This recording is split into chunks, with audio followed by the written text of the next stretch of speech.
Dans son rapport sur les chrétiens en l'an 112, Pline, gouverneur d'une province, écrit à l'empereur Trajan que les chrétiens chantent des hymnes au Christ comme à un Dieu.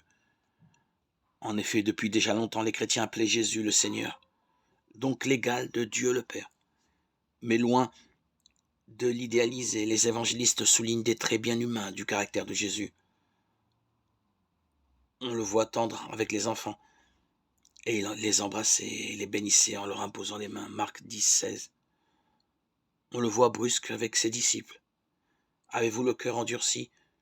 Ne comprenez-vous pas encore? Marc 8, 14, 21. Violent contre les marchands du temple. S'étant fait un fouet avec des cordes, il les chasse à tous. Jean 2, 13, 22.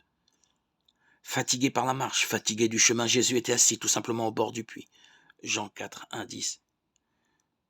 Miséricordieux et discret avec la pécheresse, Jésus resta seul avec elle. Il lui dit, personne ne t'a condamné.